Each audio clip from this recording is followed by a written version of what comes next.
ẹni wu ẹ̀tọ́ ra amòfin àwọn náà ń kó lọ́ọ̀yà káàkiri ni o. Jàmáà wa Tààwùn Mùsùlùmí tí mo dálẹ̀ tí mo sì ń darí lónìí, ọ́fíìsì Grand Mufti of Yorùbá land tí mo ń head lónìí àti ẹgbẹ́ mi tó jẹ́ international body tí mo ń represent wọn lónìí, gbogbo wa pátápátá òun ló jẹ́ wípé a ka ọ̀rọ̀ Palestine kù. Kìí ṣe ọ̀rọ̀ Palestine ti kúrò lọ́rọ̀ Islam nìkan o àbọ̀rọ̀ Mùsùlùmí nìkan. Ẹni tí ń support Palestine jù lónìí àwọn Christian. Gbogbo ẹni tó tẹ̀lé Israel tẹ́lẹ̀tẹ́lẹ̀ wọ́n ti ń padà lẹ́yìn ẹ̀. Ibi wọ́n ti support Israel tẹ́lẹ̀, ibẹ̀ náà wọ́n ti ń pè ní terrorist báyìí, náà ti ń takò, wọ́n ti ń cut relationship wọn pẹ̀lú Israel. Europe, France ti padà lẹ́yìn ẹ̀. Bá Amẹ́ríkà ṣe tóun, òun gan ń kọminú. Ẹ̀yẹ wò lánàá, ẹ wá dúró èèyàn tó pa tó lọ ju bọ́ǹbù sí hospital lánàá àná yìí. Lónìí aláàárọ̀ yìí òun ti ń gbé pé èèyàn tó légún ológun aráàlú ní òkè sámáàsì ó ló tó ti pa lónìí yìí tó ti lé lógún lónìí lásán. Gbogbo àwọn ajàfẹ́tọ̀ọ́ ọmọnìyàn lágbàáyé, gbogbo àwọn orílẹ̀-èdè náà sì ń react lọ́wọ́lọ́wọ́ báyìí látànà. My president Bọ́lá Ahmed Tinubu, anybody ní ọmọ Palestine, ẹgbẹ́ tó bá rí ó belong sí inú Palestine, bóyá ó wà ọjọ́ ọmọ ará Gaza ní àbọ̀jọ́ ọmọ ará West Bank, àwọn ni wọ́n jọ ní Palestine. Ọ̀kan yín tí wọ́n ń bẹ láàrin wọn.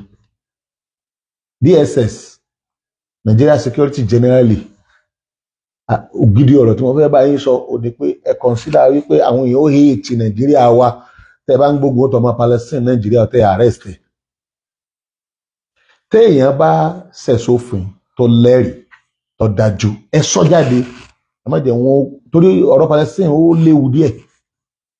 Tẹ́ bá rí ká ní tí ó kò bófin mu mọ́ ẹnìkan, ẹ sọ jáde. Tó bá jẹ́jọ́ tí Palestine yẹ ṣàlàyé ẹ kílẹ̀ ẹ̀ṣẹ̀ tó ṣẹ̀.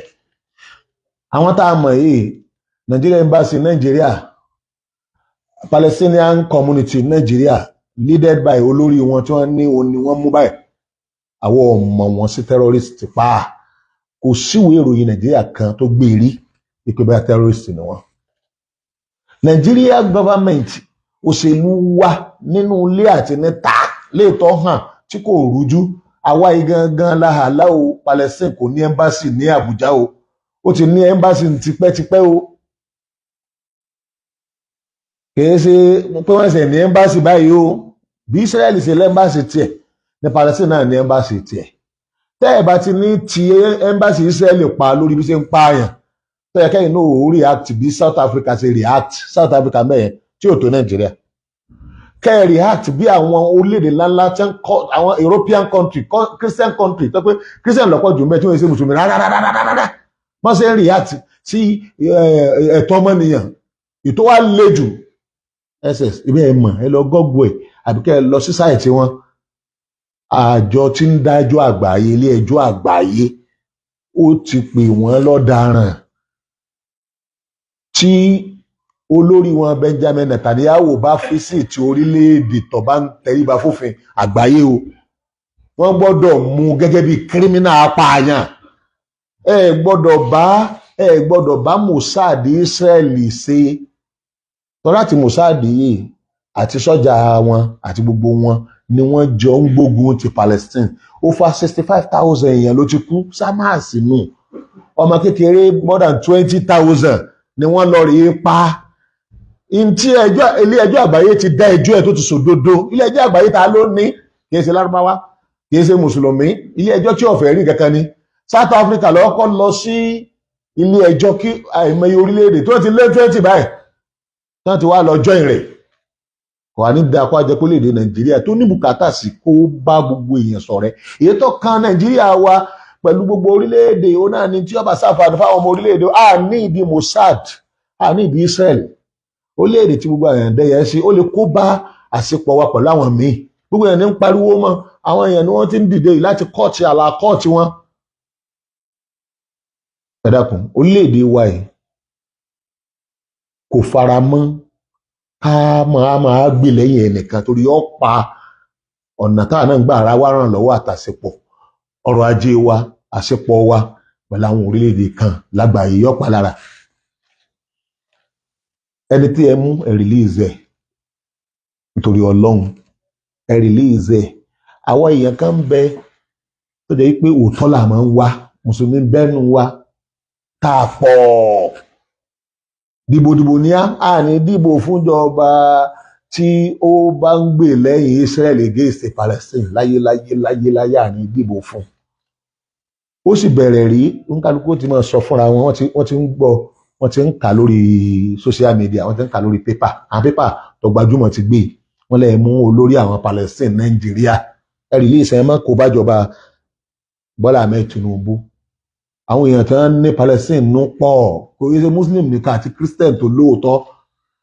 FFK Fẹ́mi Fani Káyọ̀dé tí gbogbo wa mọ̀ ọ̀jọ̀gbọ́n ní ọ́fíìsì ti ẹ́mbáṣì wọn níbẹ̀rẹ̀ August tó bá ti pé terrorist bá ní ẹ́mbáṣì wọn àbí terrorist ní olórí Palestine community wọ́n jọ ya fọ́tò papọ̀ inú rẹ̀ dẹ̀dùn di bí mo ṣe ń sọ̀rọ̀ yìí Fẹ́mi Fani Káyọ̀dé stand ẹ̀ ní pé Israel ló jẹ̀bi Christian ni o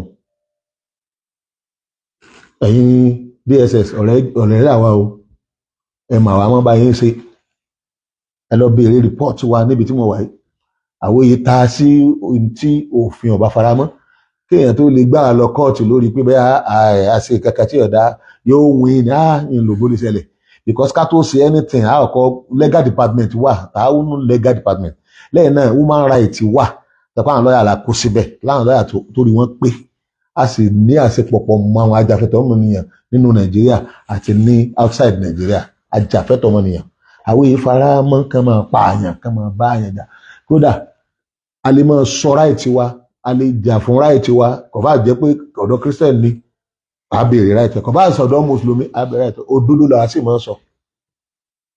àgbọn bóòlù yẹn ti fẹ́ gbé orílẹ̀-èdè tí ò ní gbọ́n bóòlù yẹn ti fẹ́ kéwú tí ó kàwé tí ò ní gbọ́n. mo ń rọ ìjọba Nàìjíríà ẹ má bá wọn dá sí ní tí bá ń lọ láàrin Palestine àti Israel tẹ́ ẹ̀ bá ti lè dúró síbi táwọn orílẹ̀-èdè tí wọ́n dúró àwọn orílẹ̀-èdè olóòótọ́ tí wọ́n dúró sí láti sọ fún kódà ìjọba Bọ́lá Ahmed Tinubu ti pè Israel náà ṣàkíyèsí pé kó stop ogun tí ń jà ṣé àwọn tí wọ́n ń pààyàn tí ọ̀gbọ́ràn sẹ́nì kan lẹ́nu irú wọn ọ̀gbọ́ràn sí Amẹ́ríkà gan lẹ́nu Amẹ́ríkà kan ń wò pé tóun bá òun nìkan tóun kú lẹ́yìn wọn tóun bá kú lẹ́yìn wọn kí ni ó ṣẹlẹ̀ sí wọn lásán ni òun nìkan ló fẹ́ kú lẹ́yìn wọn France wọ́n jọ ń takura wọn báyìí ni kí ló dẹ̀ cause sọ́jà yìí IDF Israel Defence Force wọ́n ti di terrorist kí wọ́n máa gbọ́ ní bíi ọ̀sẹ̀ mélòó kan sí ìsìn Sheikh Gumi ní Kaduna ó ní àwọn Mossad wọ inú Israel àwọn Mossad Israel wọ́n wọ inú Nàìjíríà ó ní níròyìn tó gbé jáde pé ó ṣeé ṣe kí wọ́n máa pa àwọn olórí mùsùlùmí ṣé lóòótọ́ ni ṣé ẹ fẹ́ ká gba ọ̀rọ̀ yẹn sí pé bẹ́ẹ̀ ni gbogbo àwọn mùsùlùmí ò tí ì rí ọ̀rọ̀ ọ̀hún wọn àti rí sódodo látìgbà tó ti sọ tó bá rí sódodo ní àwọn yóò ti jáde wọn ó ti Israel ti ń pa mùsùlùmí ní Palestine iná lẹ́yìn wá sọ pé máa bá ṣe irú ààyè yẹn kò tẹ̀ kẹ́ ẹ lọ ọbẹ̀ ẹni tó bá mú mọ̀ràn wá ẹ dákun presidency ẹ kú ń bẹ́ẹ̀ ẹ mú mọ̀ràn ẹ kú ń bẹ́ẹ̀ ìta ń bá yín bẹ́ẹ̀ lọ ní ibi ìta ń bá yín sọ pé kí àtúnṣe wà ń bẹ́ẹ̀ kọ́lọ́hún ó fún yín lágbára láti reduce owó epo kọ́lọ́hún ó fún yín lágbára reduce owó oúnjẹ kọ́lọ́hún ó fún yín lágbára tún dọ́là wá sí ẹ̀ tí ń ṣe nǹkan kéékèèké níbẹ̀ tá a ti ń rí i pé báyà fẹ́ dọ́là fẹ́ wálẹ̀ ẹgẹ́ ní sìn àti rí epo tọ́ra já tíntín gbogbo ẹ̀ là ń pè é pé ẹ lọ ṣàtúnṣe rẹ̀ lẹ́nìkan tó wá ń fún mọ̀ràn wá pé ká máa bá àwọn tí aráyé ọ̀fẹ́ bá ṣe táyé ti pọ̀yìn sí ká máa bá wọn ṣe ẹ tó wá lọ mú ẹ tó lọ àárẹ̀ ẹ̀sẹ̀ ẹni ẹlẹ́ni ńlẹ̀ rẹ̀ àwọn ọ̀tako tí èèyàn bá lu òfin ká fọwọ́ òfin mú o ṣùgbọ́n ọ̀rọ̀ Palestine ò léwu o tẹ́ ẹ̀ bá ti ká nǹkan tó jẹ mọ́ ìdọ́ta kò fi Nàìjíríà mọ́ lọ́wọ́ ẹ̀dá kan rìlíṣẹ̀ pàápàá àwọn yẹn bá a ṣe mọ̀ wọ́n ṣe wọ́n lẹ́nu kankan tí wọ́n bá sọ̀tẹ̀ o wọ́n bá Nàìjíríà sọ̀tẹ̀ o wọn lè dá omi àlàáfíà Nàìjíríà rú láéláé. ẹyọ kan tí wọn bá ṣọ̀tẹ̀ náà ní ti bá wọn ṣọ̀tẹ̀. ẹni ọlọlẹ wọn ní 1948 tọlọrì ìgbà láwọn tí wọn ti bẹ ń bẹ látàyè báyìí wọn èbí Jésù, wọn èbí Mósè, wọn èbí Abraham tọmọ Palestine ti jẹ Palestine.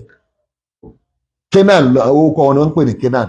wọn wá bá wọn bẹ ní kọlẹ sí ẹ lọ béèrè ẹ lọ ṣèwádìí.